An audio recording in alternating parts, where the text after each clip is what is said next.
सकाळ ओलाली तरी एकविरेला गर्दी तर लोकांचं नवसू संपत नाही. तर मामाने हेल्मेट घातला बोलतो फुल सेफ्टी बोलतो इथं भांडण होतं गाव सगळ्या घाण घातलीस तिथं अशी.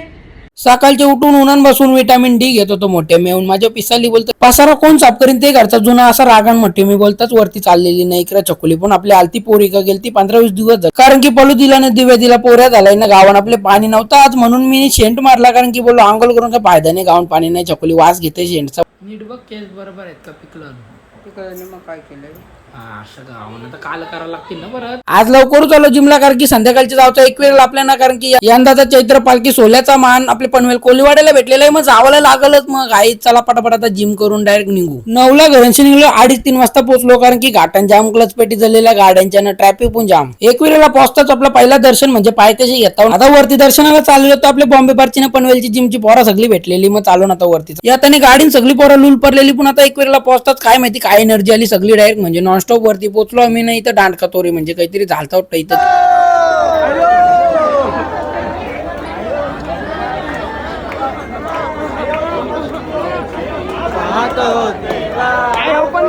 आता इथं देवलं ना सगळी खुश पण असताना आमच्या देऊळ नाही म्हणजे स्वर्ग आहे म्हणजे बघा सगळी जाम खुश आहे तिथं आल्यावर बघा. आता प्रत्येक माणसाला काही ना काही बारीक सारीक विचार टेन्शन काही ना काही असतं तर मना पण तसं आहे. तर मी सगळा येऊन इथं पहिला सांगतो ना घरा पण मम्मीला सांगतो म्हणजे असं मानानं काही ठेवण. आता 1-2 महिने आलं मी खरा सांगतो व्हिडिओ बनत नव्हतं त्याचं कारण तोच का कारण काही ना काही विचार असतो. पण आता मी सगळे वर्षी काहीच फ्री झालोय म्हणजे काही विचार नाही ना काही नाही. आता दिवसांत फक्त 1-2 व्हिडिओ बनवायचे जिमला रोजचा आपला जाणं आहे ते आता काही सोडलं नाही आपण बाकी सगळं आता म्हणजे एकदम फ्री झालो एकदम म्हणजे. मग सकाळचे 7:30-8ला घरा पोचलो 5 ड्रायव्हर सोडून सगळी गाडी झोपलेली. मग आता आपण काहीतरी सुरुवात करणार आहोत ते सांगेन मी काही दिवसांना चला काय जाता म्हणजे झोपता लई बेकार झोपले त्याला भेटू त्याच्या ब्लॉग मध्ये.